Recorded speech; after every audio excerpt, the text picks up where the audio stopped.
Hey guys, welcome to another Mythica Monday.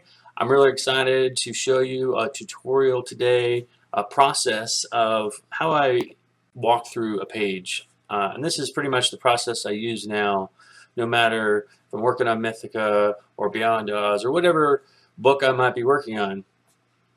But it starts with a layout and then gets to a rough draft and then pencils. And then with Mythica, I do the coloring, so I go in there and I start coloring.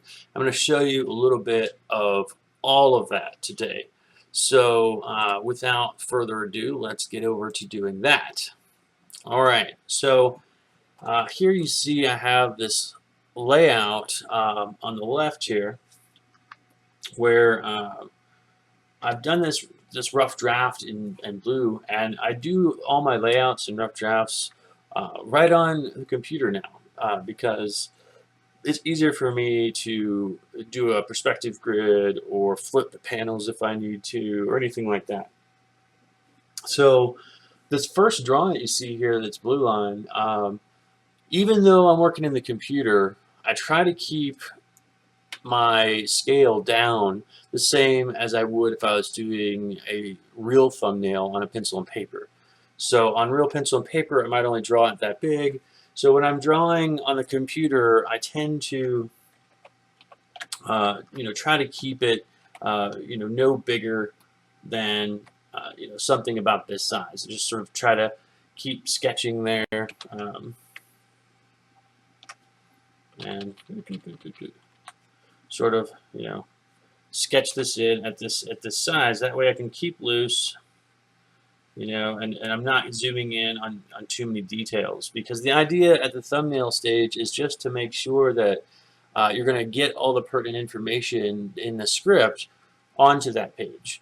And a lot of times, most of the time in fact, I'll thumbnail out several pages, if not the entire book at that size, because I need to know if my whole script's going to fit in to this book that I have. Usually your book is predetermined of, say, 22 or 24 pages. So I want to make sure it's all going to fit. If you're working with another writer who's written scripts before, they're probably pretty good about making sure that it's all going to fit. But doing a thumbnail, making sure it's all going to work and flow the way that you want to, is a great way to start. So then after I do a thumbnail, I move on to the rough draft. And rough draft is a place to work out any sort of perspective problems, figuring out exactly how things are going to fit, making sure that all your word balloons are going to fit where they need to, and there's enough room for that. And again, personally, I still like to do this digitally, because if I come in here and take a look at my layers here, I'll go to this guy here. You can see here that I've started to do some layout work, a little bit too far there. I'll zoom out a little bit. There we go. I've started to do some perspective grid in some other lines, and then I turn the opacity down on those so that when I go to sketch my buildings in, they're correct and they're in the perspective that I want. But I can also sort of move things around if I want to. You can see here originally this guy standing on this church steeple was a little bit more off to the left, and when I'm working digitally, if I feel like it's not in the right place, I can just come through here, and I'll show you an example of this, and maybe scale it up.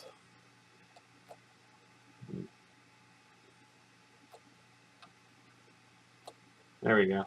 Computer's dragging a little bit, sorry. So I can scale this up, scale this down, move it over, wherever I need to, because it's the rough draft, right? All I'm trying to do is get the details figured out. Okay. Kind of undo that a little bit. There we go.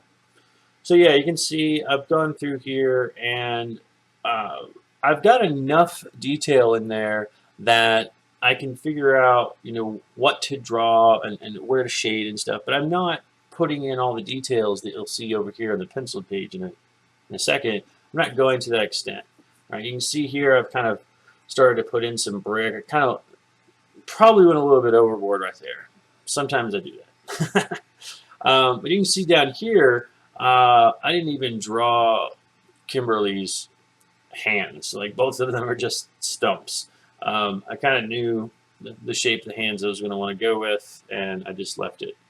I said I'll do that when I get to the pencil stage. So then the next thing I do, and this is again is my personal process, is I'll scale it up to 11 by 17 size and print it off in really low opacity onto my pencil page. I have the page here coming up.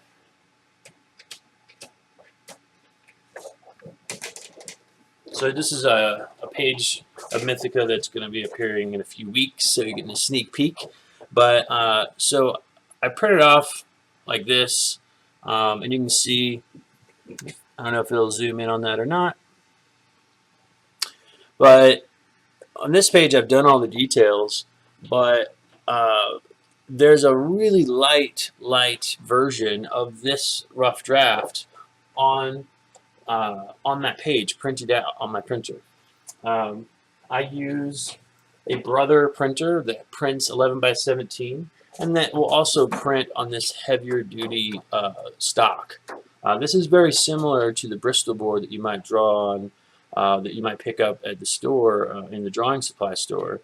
It's smooth, but it's a printable stock. Whereas if you put Bristol board through your printer, it's probably not going to work. It's going to get jammed up. So this is thick enough to hold ink and to work on it and be heavier duty, but not so thin that it's just a regular piece of 11 by 17 copy paper. And for me, I like to do that because I don't like to stare at a light table. I used to do that. I used to print my rough draft off on regular opacity, full strength, and then put it on a light table, and then put a piece of drawing Bristol board over the top of it, so that I was drawing on that regular comic book Bristol. But what happens with that after years of doing it? I mean, you're just staring into light for days and weeks and years on end, and it's just not good for your eyes. So I try to get away from that technique and go to printing it out. So I kind of borrowed this technique from a lot of inkers who will print off the inker's line art so that they're not inking over the originals. So very similar technique. So then here is the final pencils for this page. And you can see here there's a lot more details. I've added in, I've added in shadows and light sources and so on and so forth. A lot more texturing, as you can see here. All this brickwork in the background, all the shading, stuff like that. That's what the penciled stage or the detailed stage is all about. Putting in those details.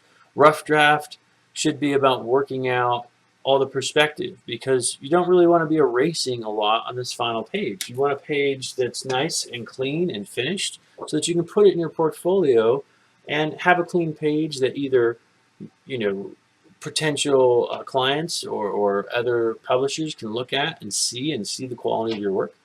Or it might be a page that someone wants to purchase, and if it's clean and doesn't have eraser marks all over it, people are going to be a lot more likely to want to purchase that and hang it on their wall than something that has a lot of eraser marks on it. Get a little drink here. All right, so let's move on now to the coloring stage. Now, real quick before I get to the coloring stage, notice I want to talk briefly about the flow and the changing of the camera angles. So one of the things that you'll notice about this page is that I try to change the camera angle up so that it's interesting and gives the viewer some breaks and to look at. You can do a side shot for every panel and still tell a story. I mean, like, it's more like a comic strip, like Calvin and Hobbes or Peanuts or Garfield, where everything sort of moves left to right and the camera doesn't ever change. But it's just not that interesting to look at. So I take those cues from film and cinema. You know, when you really like the cinematography of the film, pay close attention to how they're changing those camera angles up. There's a lot that goes into those things and a lot of thought into it. So here in this scene, I started off with an overhead shot, a wide out sort of establishing shot, getting a look at the entire uh, lay of the land, if you will, to see where they're at. So you can see our characters here, very small, way down here.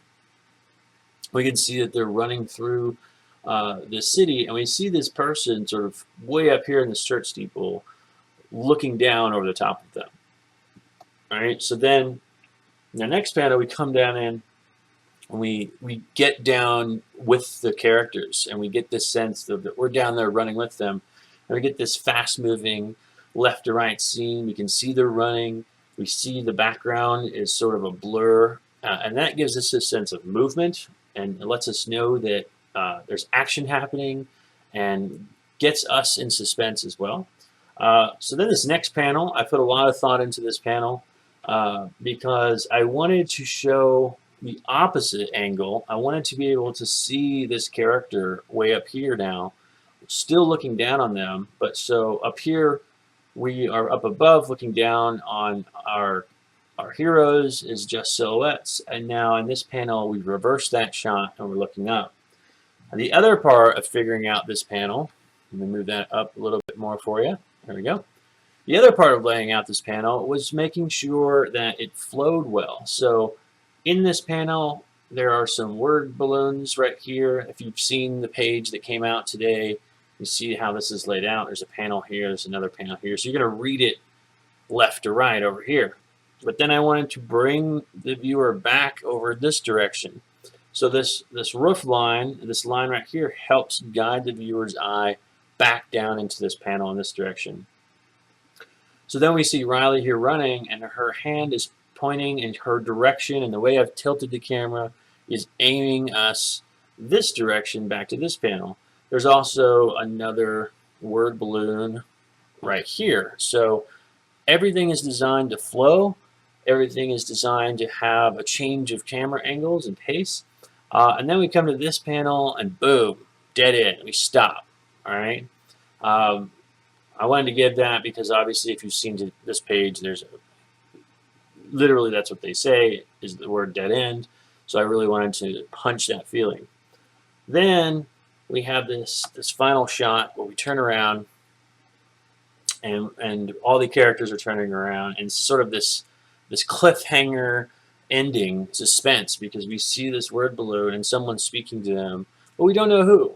So all together, we have this intriguing page. If you just read this one page alone, it might even be enough to say, oh, I really want to know what happens next.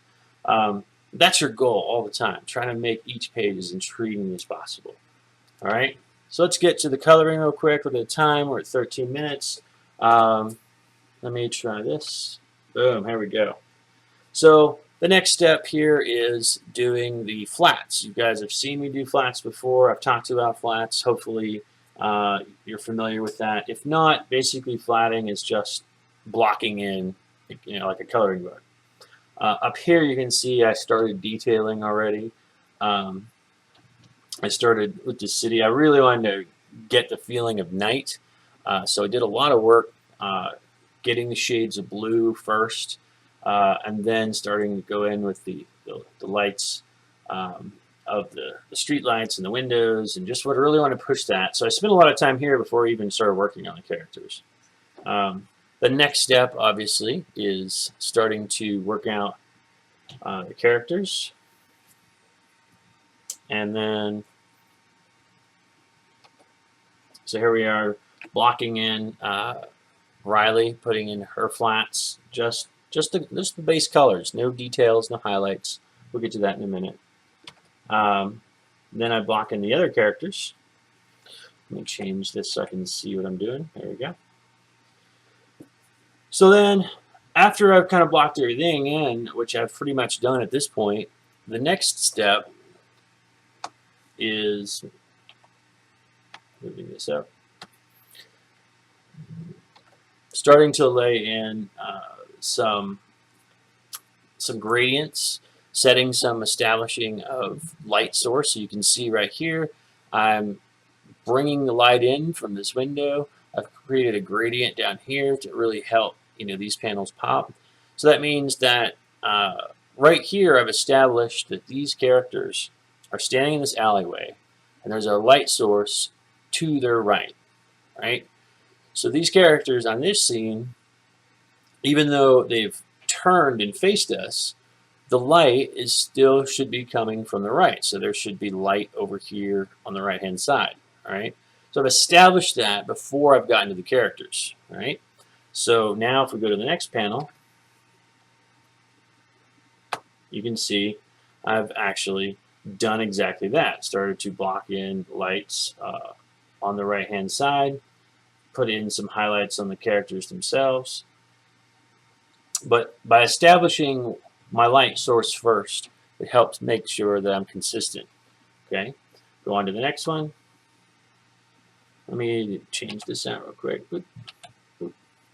So we got 11 and 12. You can see more details, more light. Right on 12, this 12 version 12 is what I'm talking about. See even more highlights, right? Pushing those details on the characters so they pop off the page more. Okay, and then on 13 here, I've started to go through with highlights in the hair. Can't really see that. Let me zoom in here. You can see before and after. I've got hair details going on right there, and that's really just to help make that pop. It may not be perfectly realistic, but sometimes comics is just about making it read well and look nice, right?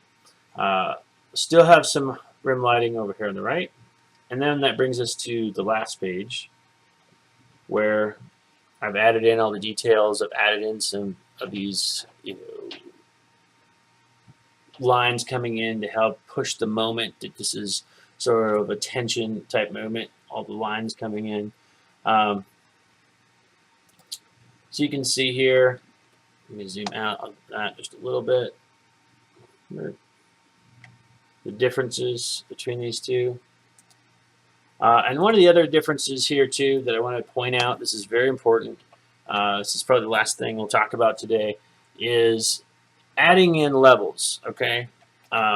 This is the finished page right here. Let me put this where you can see it. There we go.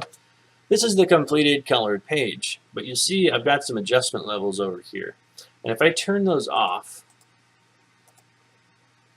you can see that the page is quite a bit darker, right? Now, first thing I noticed was that right here on this panel, this purple of the brick and everything was not really popping against this purple background. And it's important that, they sort of contrast each other so they read well. So the first thing I did is I put a photo filter on there, and I'm clicking it off and on, you can see that it's warmed up the brick a little bit. Zoom in that again, and then I'll turn it off and on. You can see it goes from a bluish purple, which is what this background is, to more of a reddish purple. All right, and that helps separate those two elements a little bit. The next thing is the thing that I do on every page, and this is something that you should take away with you if you're going to be coloring your own books and printing them off. Keep in mind that everything that you see on the screen when you're looking at a screen on working in Photoshop, or you see it on Facebook, or you see it on our Patreon, whatever you're looking at it through a monitor, and lights are shining behind it and making it brighter. So that means that when you go to print it off and actually put it into a book, ink is going to be being applied to paper, and there's no light that's going to be shining behind it. And what's that mean? It means the page is going to come out darker. And like this area right here where we've got all this cool, detail, it's just going to disappear and just be really dark, and you're not going to see all that stuff. And you're going to be really sad. I've ran into this from experience, so let me share how to fix that, and so you don't run into the same problem. Um, Adjustment levels, right? Before you even send it off to the printer, the first thing to do is these levels here. This one, I've applied it just to this box right here. I still wanted it to pop from this background a little bit more. So that's what this adjustment layer is doing. It's brightening that one little box up, that one little panel. This one here is going to brighten up the entire page. So you can see with it off, with it back on, with it off, back on, right? And if you click on that, you can see all I've really done is this is at 3 and this is at 234. 255 is the standard, or is the default. So I'm just sort of bringing those brights up a little bit, okay? So it's an important step to do before you send it off to the printer. So hopefully when you print it, it'll come back looking close to what you see on the screen, all right? So hopefully that was helpful. Take that with you. I want to take a moment real quick to thank you, or to thank all of our supporters on Patreon. Thank you for your support. You've been able to help us keep Mythica going, and you've been able to help us create and keep Beyond Oz, our brand new book, going. Ron has been hard at work drawing those pages. We've been working on the layouts and the story, and we're really excited to start showing you those pages soon. They're phenomenal. I can't wait to show them to you. But you've been able to make that possible. We are shooting for a goal of 50 patrons by the end of October. If we reach that goal, that means that we can afford to hire a colorist to work on Beyond Oz, and potentially later on even color Mythica, so that these pages and these books can come out even faster, and just keep production going. So that money that we're going to be getting and that you're helping to support is not only going to help make the books and print them, and remember, when those books print, you're going to get those books sent directly to you. So that's how we want to give back, is you don't have to go buy them again. You've already paid for them by supporting us, and we want to give that back to you. But by reaching that goal, we can get a colorist and get that done faster. Also wanted to point out that we have some shows coming up in this weekend. If you're in the Colorado Springs area, I will be representing Action Line Studios at Kapow Comics and Coffee right here in Colorado Springs.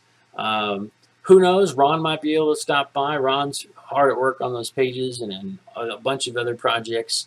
Hopefully he'll be able to stop by, but if not, I'll definitely be there. We'll have the Beyond Oz art book. If you haven't seen that, come check that out. We have, other art books, original art. I'll be doing sketches that day. If you're a patron, normally sketches are $20. If you're a patron, that sketch is only $10. So be sure and stop by. At the end of the month, in September 29th to October 1st, is Rocky Mountain Con up in North Denver, right there where 225 and 70 meet, at the Crown Plaza Denver Airport, or Denver Airport Plaza. I don't know how they say that exactly, but it's right there. If you just search Rocky Mountain Con on Facebook, you'll find it. You'll get all the great details. We're both going to be at that convention, and we're going to have all of our artwork and original art. We're going to be doing drawings. Again, please stop by, support us, and we'll make sure to take care of you. And then lastly, we have a new show that just popped up in the last couple days called Pikes Peak Comic-Con. It's actually being put on at the Rampart campus of Pikes Peak Community College right here in Colorado Springs, which is on the north side of Springs. And I will be there. Ron might be there as well. It's kind of up in the air because this is being put on by the community college that I work at. And I definitely will be there promoting my upcoming comic book class for spring and my other classes. But we might be there as Action Line Studios as well, with a table doing artwork and doing presentations. We'll know more about that by next Monday. All right, we're still working out a lot of details with the community college, what kind of art tables. In fact, when I asked about it, I kind of ended up being given the responsibility of running the art part of it. So uh, uh, there's a lot of stuff unfolding with that show still, but we'll keep you posted. All right. So let us know if you like these videos, if you like what you've been seeing, and how else we can help you learn more about creating your own stories and your own art. What kind of tutorials do you want to see? What more do you want to see from us, from Beyond Oz or Mythica, or just in general? You can contact us right here on Patreon or on our Facebook page, which is facebook.com/Action Line Studios. All right. Once again, thank you all for supporting us, and have a great day. Bye-bye.